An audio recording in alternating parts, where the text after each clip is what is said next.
everybody. I'm Cassidy, one of your Indianapolis Colts cheerleaders, and you're watching the Believe in Colts podcast.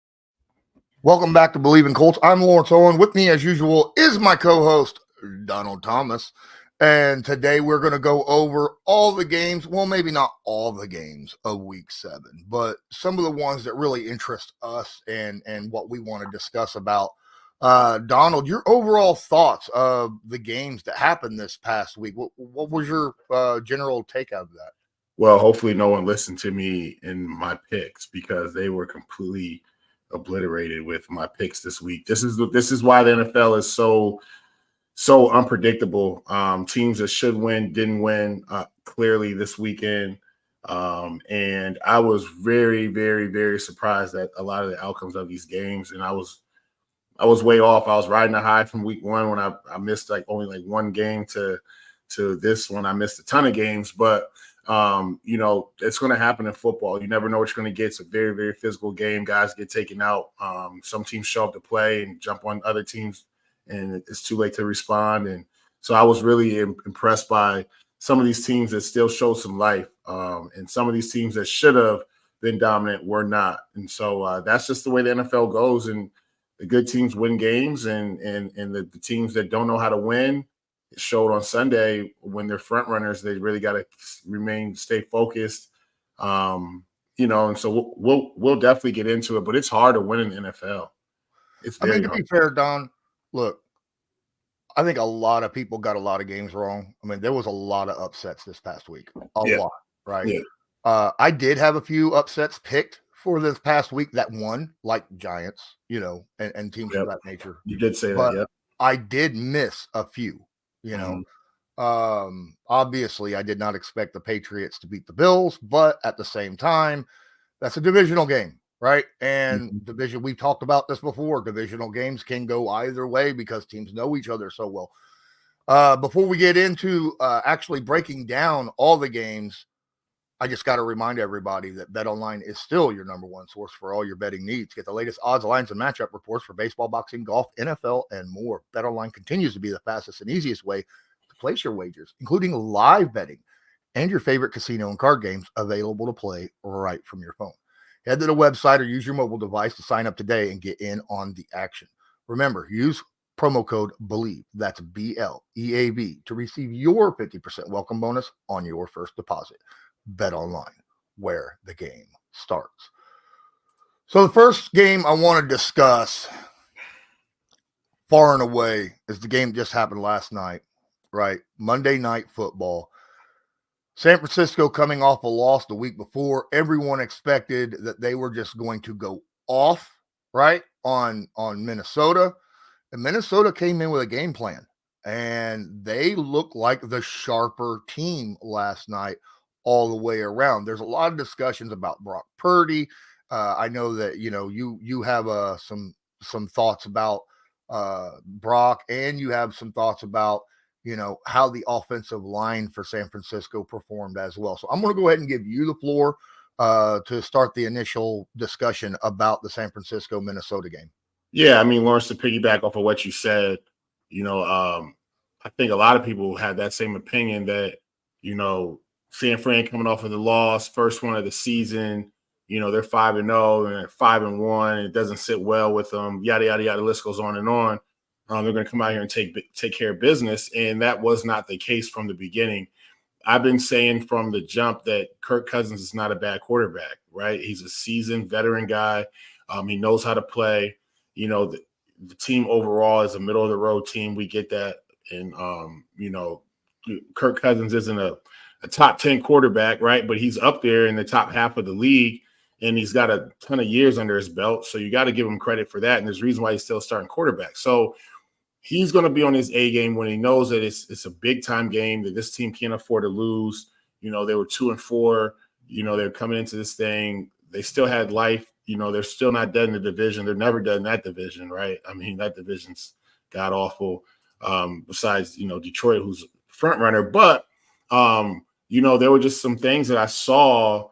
Like I said, when your best player on the field is out, it hurts your team. And a lot of people are like, well, who are you talking about? Are you talking about Debo? I'm not talking about Debo. You're talking about McCaffrey coming back from the injury, missing the week prior. I'm not talking about McCaffrey. I'm talking about Trent Williams. Trent Williams is the heart of that offense. He is the tone setter. He is the bully. He's the big brother that everyone looks to, and they know that he's on the field. Everything's going to be okay. And they can lean on him from coaching standpoint and the players to know that we can run the ball effectively to his side. Quarterback's going to be protected, all the above. And those things matter, right? When I said Myles Garrett is a game changer, one guy on the whole team, he elevates that team. He boosts that defense to be a top 3 defense. Well, when Trent Williams is on the field, you see that they are a very effective offense. And so when he got hurt last week, I said this is not going to be good for the 49ers. And it showed last night. 49ers try to be who they usually are, being bullies, tough guys up front, running the ball downhill. And Minnesota just was like, we got a better game plan for you. We know that you're not that guy without your big brother there. It's all smoke and mirrors. And so it showed, man, and it really showed with the way that Brock Purdy had to make decisions. He was under duress a lot the whole game. They did a great game plan of making sure they did let him be comfortable. They heated him up when the time was right. And Brock Purdy kind of, folded. He never showed up to where he's running around making his highlight throws across his body, all the above. McCaffrey, they held McCaffrey to really only having that one big touchdown run. He was really ineffective all game. Kittle's, he didn't win the battle against him and Hockenson, right? The other big time tight end on the other side of the ball. They tried to get him in the game plan. He's hobbled a little bit. His knee was hurting him. And so all those things just transpired to where, their defense was they were on the field a lot last night, and it wore them down towards the end. San Fran's defense wore down. Warner looked good, but the rest of the defense was kind of struggling. And so, the list can go on, and it kind of just summed up the rest of the weekend, right? That these teams are getting upset. Everyone's not going to go perfect 17-0 season, but you really have to look at the way that Minnesota played, and you got to, give them credit that they outplayed San Francisco last night. Oh, absolutely outplayed them. I mean, we've already talked about, their defensive game plan. I was incredibly surprised by their offensive game plan by Minnesota, right? The fact that, they know what kind of front seven the San Francisco team has is very aggressive. And they took advantage of that, right? They felt like they could beat them or at least hold them off long enough to get plays down the field. And boy, did that work. Occasionally they get pressure, but somehow, you talked about it. Kirk Cousins is one of those wily veteran quarterbacks, able to escape, move around in the pocket, find guys downfield. He's not someone that's going to take off and burn you like a Lamar Jackson or a Jalen Hurts, but he's going to move around in the pocket and stuff like now I'm not saying he's Tom Brady or Peyton Manning, but he's that pocket quarterback style guy. And he did absolutely that. 35 of 45, nearly 400 yards passing. And let's talk about with Justin Jefferson out, Jordan Addison came to play. Oh, wow. I mean, he lost one matchup against the cornerback Ward. I think it was in the first quarter where there was, that 50-50. Both guys got the ball, hand on the ball. Ward rips it out and gets the interception. But later on in the game, Addison, he got the better of it when both of them got their hands on the ball. He ripped it out of Ward's hand, turned it upfield, and went like 60 yards for a touchdown. And to me, that was the game all wrapped up into a ball. Minnesota looked like they wanted this game more than San Francisco did, right? They went out there and they took it. They took their shots downfield. They held on to the ball. They ran the ball when they needed to, and they were aggressive on defense, right? You discussing this as well. That Trent Williams is out. They're going to rely a lot on Christian McCaffrey. A lot of their plays are, yak yards plays. They were trying to get in the backfield to disrupt those yak yard plays as much as possible. Now, a couple times it burned them, but a lot of times they were able to make some really good plays in the backfield and stop this offense. Now, let's get into the quarterback for Brock Purdy. I know there's a lot of talk right now going around the NFL and media and stuff on is Purdy that guy? Was he shown up this game? He had 2 interceptions this game, right? But I was actually impressed for the most part by Brock Purdy in this game. I thought he performed fairly well. Now, both his interceptions, bad passes. I'm not going to say otherwise. They were terrible. One of them, he missed his guy like 5 yards away, right to the defender, right? I mean, it was just a bad throw. But at the same time, he was showing some accuracy and stuff. The only issue is we didn't see a lot of downfield stuff as much as we were what we normally see from him.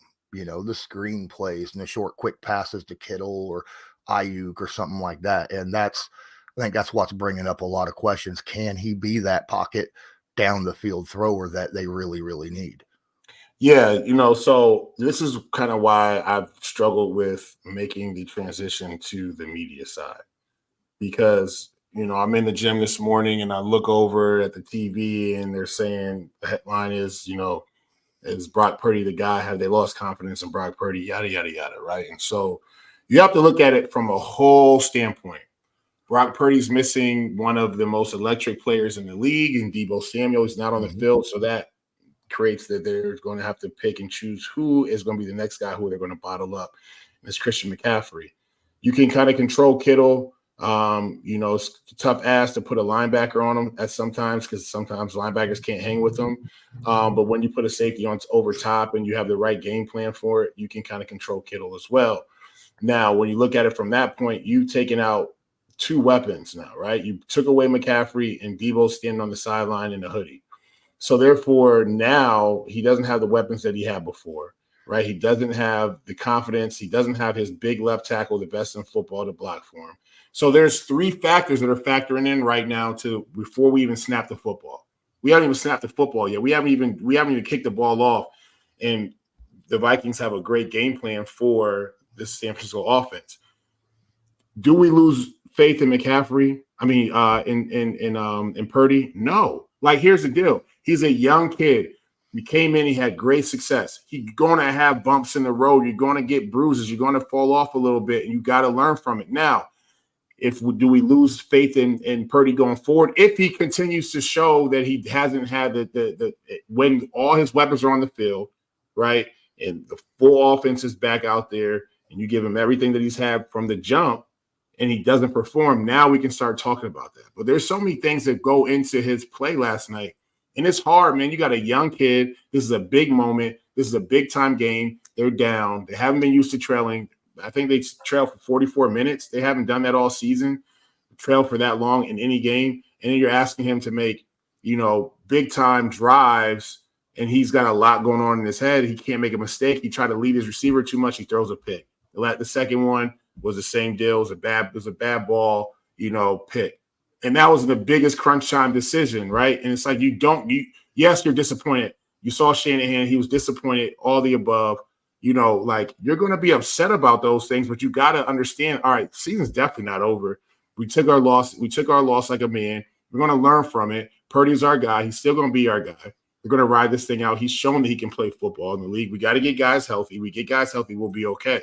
Oh, do we lose faith in Purdy? No. Look at every great quarterback. Every great quarterback has had games like this. Every great quarterback has thrown a pick to lose a football game. It is not the end of the world. So I still think Purdy's a good quarterback. Will I say great? No, but he's a good quarterback. He's got to prove more. Got to put some more things that, under his resume. But do we lose faith in him? Absolutely not. He was put in a tough situation. Now, you're getting paid the big bucks. I get it. I understand. You got to make decisions. We all want to win football games. The guy's human too. So he's going to make mistakes. He's a young kid. He's going to learn from him. He's going to be okay. Absolutely. We're going to move on to, oh my goodness, talk about upsets of I haven't seen this many 1-5 teams win a game in 1 week in my entire life. Bears beat the Raiders. What? The Patriots beat Buffalo. What? The Giants, who's not been looking good all year, beat the Commanders. What? The Broncos beat Green Bay. What? I mean, you had 4 1-5 teams go out there and win games. Now, I had 2 of those upsets in the Broncos and the Giants, but I can't pick I can't pick every upset of the year. I'll guarantee that. That's an impossible ask. What was of those 4 games, of those 4 big 1-5 upset teams, which one shocked you the most? Honestly, the one that shocked me most is the Bears-Raiders game.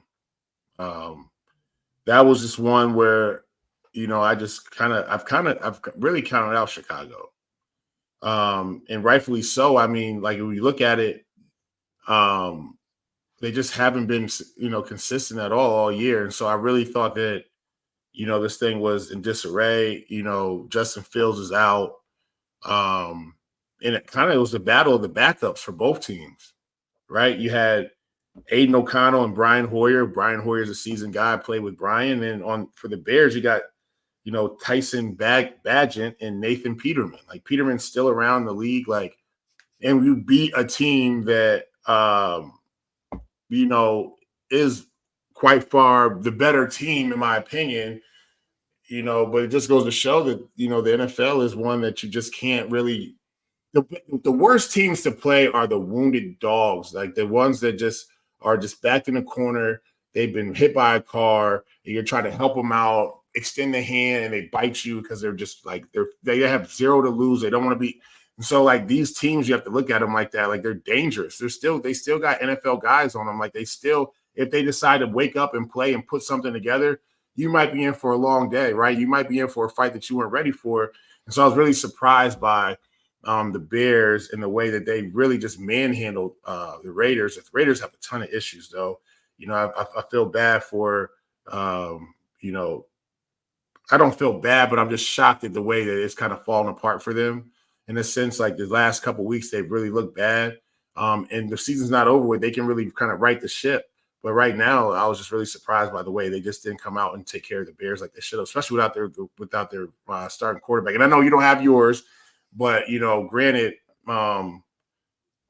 it's just bad in Chicago. So like you should look at this as like, okay, we get up on them, we got to take care of business. Yeah, I think the Raiders might be the team that's had the most duress, I would say, over the last 3 years. I mean, starting off with, when Ruggs, that whole incident with Ruggs happened. And then, last year you go through and get all new coaching staffs and, you go after new quarterback this past season.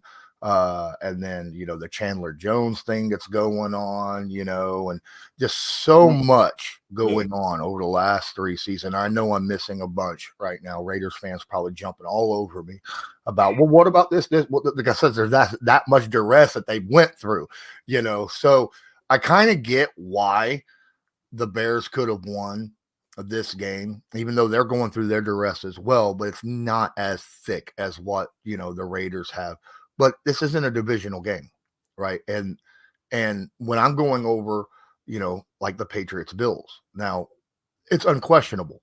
Mm-hmm. The Bills have a better roster without any question, right? Right. But the thing is, it's a divisional game, right? And in divisional games, we've talked about this a million times. Divisional games, things can happen. Teams know each other. They can, write some things that they normally don't get right because they know they know the personnel and the tendencies of the team that they're playing. So that game is shocking to me, the Bills and Patriots, just because I figured the Bills should win that game. But it was in Foxborough, and they still have Bill Belichick. Yeah. No, I mean, all bets are off in a divisional game. I don't care what division it is, all bets are off. Bet with caution, right? Because anything can happen in these divisional games. They're going to play each other hard. And honestly, teams can be terrible, and all you need to do is win your division, right? Like you can be a bad team and you mess around and you're 4-2 in your division. And, like here you are squeaking in the playoffs and you lost to everybody else, right? So there's reasons why they're so critical and crucial. And if anyone's going to have someone understand the severity of a situation, it's going to be Bill Belichick. Like Bill is going to have you understand how important this game is because it is very important. He understands like all we need to really do is we can win this division. Like he's looking at it from a lens of Bill Belichick lenses, where he's like, listen, Buffalo ain't who the Buffalo's supposed to. They've been sliding, right? They got a ton of issues. We can figure a way to beat the Jets twice, right? We can split with Buffalo, and then we just got to get Miami once, maybe, hopefully, even if Miami beats us twice, right? We still have some life, because if we can get these 2 wins and sweep the Jets and beat Buffalo at least once, we might have some hope. So there's still a way to win this thing, and he's really a coach that he helps his players understand exactly what the severity of the moment is, and he has them ready to go. And so he's going to find ways to put his players in the best positions, right? And so like today is a big day of planning for him for next week, and just knowing that from being in that building for a couple of years, you go in and there's things that you do completely different in a game plan because he sees them working, right? And so he's the only coach that I've been around where he will put in completely new plays that we've never ran before just for 1 week of practice, just for one game, because he knows that these plays will work. So with all that being said, I know they had a good game plan cooked up. I knew that he was going to find some deficiencies in the Bills' offense and defense, and he found it, and they squeaked out a win. And they scored 29 points too, right? This is a team that has been very, very, very slow offensively all year. For them to put up 29 points is going to be a big morale boost for this team as well. So, I'm not going to say the Patriots are about to start, making a run here for it, but I think they're going to be a more competitive team moving forward. So ever since they lost Matt Milano, they lost to Jacksonville. They barely squeaked by the Giants. And then now they've lost the Patriots. Is that how big of an effect is losing a linebacker like Matt Milano on your defense right now? So, yesterday we did our other show, right? And we talked about the Colts and how someone's got to be a tone setter. Somebody's got to be the leader out there, whether it's an offense or defense. Somebody's got to be the guy. Milano is the heart of their defense. He's the motor for that. And quite frankly, he might be the motor for that whole team. And when you lose a guy that's so influential in the locker room, so influential on the field, practice field, game field, and whether guys say it or not, you look for him to get the whole team going. It shows. As soon as he went off the field, the Bills turn into a completely different football team. And it's really kind of hurt them defensively, because now their main guy making all the calls on defense, their main guy that they're looking for to make a play, their main guy for just making plays on his own and making unbelievable plays to save them, to keep them around in games, is gone. And so it's really hurting them. And then on offense, they have their issues, right? I mean, Diggs is a head case, and so it's sad to see, because I used to hate when you get around players like that. They get kind of selfish, and they kind of turn into me guys, and they want the ball, and they start doing these antics and stuff, and they kind of forget who they really are because the money blinds them. And we can have a whole episode on that, because that really pisses me off. But just remain humble, remain yourself, remain a team player. It's so early in the season. For you to cause distractions doesn't make your team better. It actually makes it worse. So who's going to check him? Somebody's got to check him too and calm him down and sit him down, because it's a cancer. And it spreads like wildfire in locker rooms, because we're close-knit. We're tight with each other every day. We spend hours upon hours upon hours all week together. And a guy that's supposed to be one of the leaders on the team, he's throwing temper tantrums. Well, as soon as he threw his helmet, I was like, there it is. Here it goes. And watch. And look what happens. Now they're on this little slide. Everyone's calling them the pretenders now. And so it's really hurting this football team to where they could still be a good football team, and they're just not going to be it until someone else becomes a leader. Yep.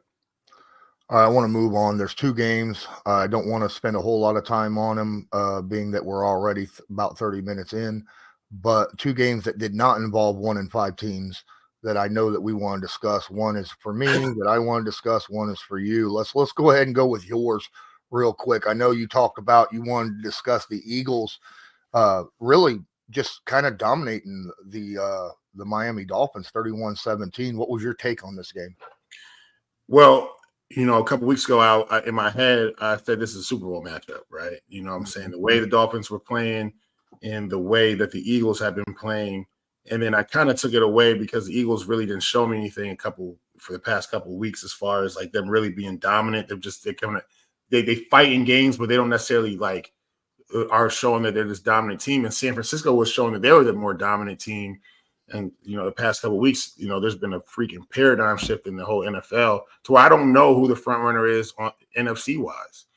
And I really don't know who the front runner is AFC wise, because I'm not all the way sold on just because Philly did beat the Dolphins. I think the Dolphins are more dangerous now because this is their really first test of playing the top dog, right? And so you have to remember, like, you have to take everything into account. The coaching staff, Tua, Tyreek Hill, they lost their running back. What I'm saying is this, is that the Dolphins became a better team by losing to the Eagles. Listen to me. They are going to be scary to play from here on out. I promise you that. The Dolphins are going to be a scary football team. And now I'm really saying clearly that the Dolphins back in the AFC from taking this loss are going to be the top dogs in the AFC and are going to make a very, very, very good Super Bowl run because of it. Real quick story, and I'll leave it at this. I know we're running a lot of time. I was playing in New England 2011. We played the Steelers late in the season. Freaking freezing cold. We're in Pittsburgh, and we end up losing the game, right? And so we're on the buses, and we're headed back to the airport. And I'm sitting there with Brian Waters. And if anyone follows football, Brian Waters is going to be a Hall of Fame guard. Played like 14 years. And I'm pissed off. I'm mad. I'm sitting on the bus. I'm like, damn, man, lost, boom, boom. I'm cussing and stuff like that. And I'm mad. And he was like, hey, man, he's like, calm down. I'm like, man, we just lost. Like, you know what I'm saying? He was like, listen, every team that makes a Super Bowl run is a good team. You need about two to three, no more than 4 losses on the season. You need to get your ass kicked a little bit. Because now you learn what it feels like. You know where your deficiencies are. You know how to overcome them. And you know what you need to do now. And you know how you need to come out the locker room and not mess around with these other teams. Messed up with me. And I really look at it when you see teams, you don't want a 16-1 team. You don't want a 15-2 team. You want a 14-3 team, right? The 13-4 team. Those are the dangerous teams. As you look at their losses and you're like, they shouldn't have lost that game. They shouldn't have lost that game.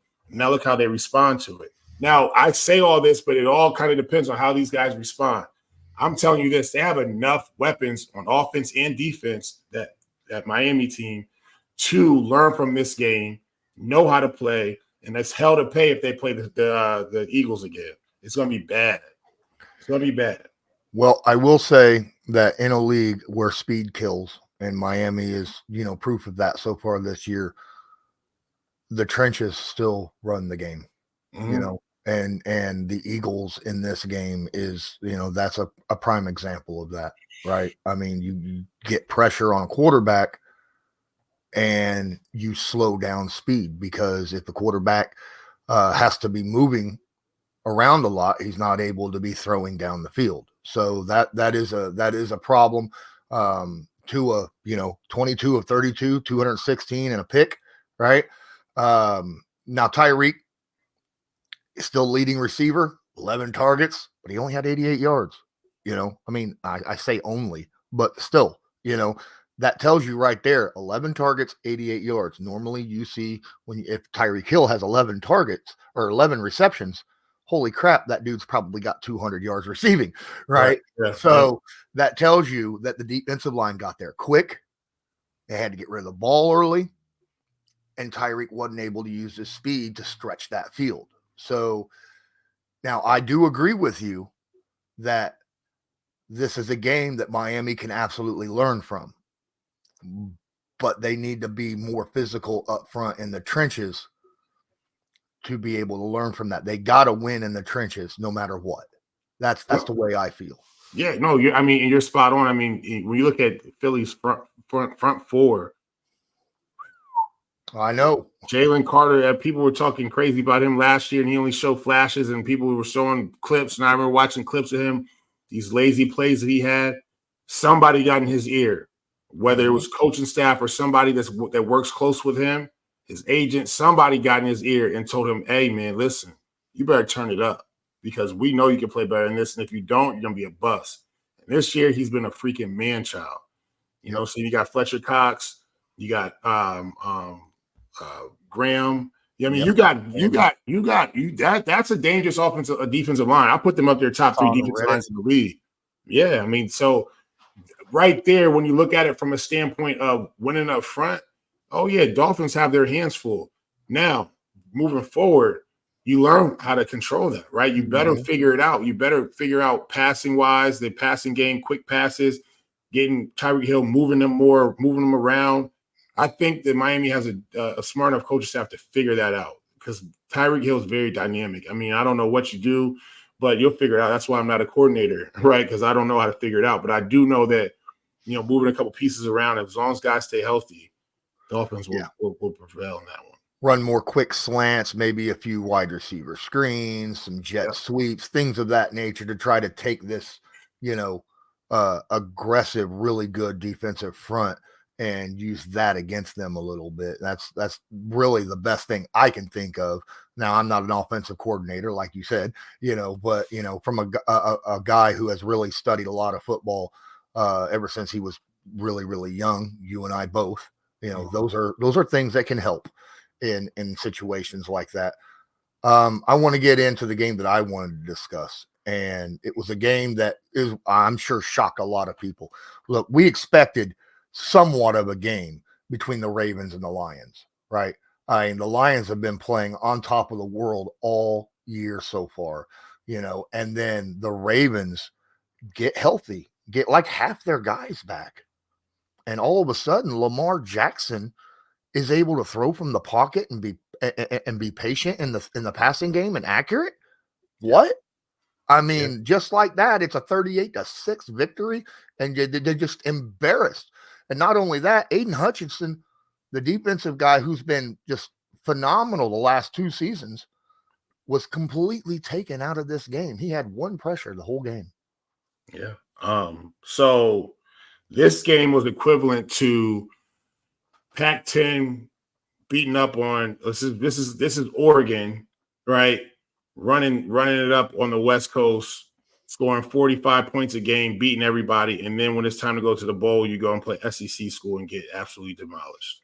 That's what this game was reminding me of. It's like riding high, you look great. All right, let's go play somebody. Right? Let's go play somebody that knows how to play, that's got their guys, that's smash mouth football. And so Baltimore got some guys back. They got healthy. Lamar has really been, you know, I said it all year, so I'm not going to backtrack on my words. I said it's a one-trick pony offense. Well, it wasn't a one-trick pony offense on Sunday. Nope. They had guys back. So now Lamar could be, you know, a dual threat quarterback to where he can run the ball if he has to. And he can throw the ball like he's supposed to, right? And so they came out, man, and they show who the big dogs were. And this is going to be the hard part for Detroit is understanding that you have to have your A game constantly all the time. And you can't look at, from my standpoint, you're looking at it from, oh, well, from a player standpoint, like, man, Baltimore, man, they've been squeaking by getting wins and blah, blah. No, they got a guy that won the MVP a couple of years ago. They got guys over there that can play football. They have a coach that knows how to coach. Like, don't forget that. And then it comes down to the coaches, right? Like, you got Harbaugh, right, who's seasoned, right, and all the above. And then you kind of got not the young pup, right, but a guy that hasn't been in these situations yet where he knows how to keep his team going. And that's the hard part that Dan Campbell is going to have is keeping his team focused for 17, 18 weeks of football when you had a hot start. It's very hard for guys that are not used to that kind of success because you're in that city, you're hearing everyone's patting you on your back, you're the heroes of Michigan, blah, blah, blah. The list goes on. And Detroit fans have been grueling for a season like this. They've been waiting for it, salivating, and they're putting these guys, riding them high. I guarantee you there's 6 or 7 special sandwiches named after some of these guys down in downtown Detroit right now just to get people to come eat at their shops. So, like, this is a different story. And so these guys have to block out all the noise and focus on football. I'm still going to say Detroit's going to win football games, but if they can't block the noise out and think that people that they have arrived, then they have a long season ahead of them. I think this is a game where you, when you're a head coach, if I'm Dan Campbell, I don't even go over the tape. I immediately look forward to the next week because you have a prime time hosting Monday Night Football next week against the Raiders. This is a prime opportunity to get your guys back on track in the spotlight, right? So focus all your energy on beating the next team. Don't worry about what you did wrong with the Ravens. Is how I would approach this moving on this week. Now, again, I'm not a head coach in the NFL. That's just how I would go for it because you got a prime opportunity to really get your guys' spirits back up, get everything going so that you can, because you're closing in on the midpoint of the NFL season right now, and you really need to be playing your best ball starting now. Yeah, correct. Yeah, I mean, it's going to be a juiced up game. Dan Campbell's going to have to do a great job of keeping those guys focused because Raiders just came off of a win, and so no, they lost, right? So many games. Yes. Yeah, but yeah, they just lost to the Bears. So you can't overlook them. And this isn't a team that's able to overlook guys or teams because you got to come out and play every week. But like I said, you got to play every week and show up. And so if these guys still think that they're riding on their high horse, Raiders could be dangerous for them to where it might be a dogfight they're not ready for. So, but I think, Dan Campbell's played in the league and he gets that. Mm-hmm. He knows that. He's not a coach who's never played and just been around and just talks. Right. And you don't know what it feels like to be actually strapping up and be, in a game like that. So he'll have those guys. They'll understand the severity of this week. I guarantee you, Wednesday, Thursday will be very high focus days. There'll be longer team meetings than usual. The usual list goes on and on about getting your guys ready to play. It'll be no nonsense at practice. He'll have his guys ready. I'm not worried about the Detroit Lions from that aspect. I'm just worried about them for the whole picture, or not just one single game, but for the rest of the season, keeping those guys focused. Because, there's a ton of stuff to do in Detroit. There's a lot of distractions. I say that jokingly. I was there for a year, and it was probably the worst year of football I ever experienced. We won't even get into that. At least Detroit has something. Detroit citizens have something to cheer for right now, right? Because, apart from that game that they just played this past Sunday, Detroit's looked really, really good this year. So I think that's going to do it for this episode of Believe in Colts, covering the Week 7 review of the 2023 NFL season. I'm Lawrence Owen. That's Donald Thomas. This was Believe in Colts, brought to you by Bet Online. And as usual, have a good one. Peace. Do you believe?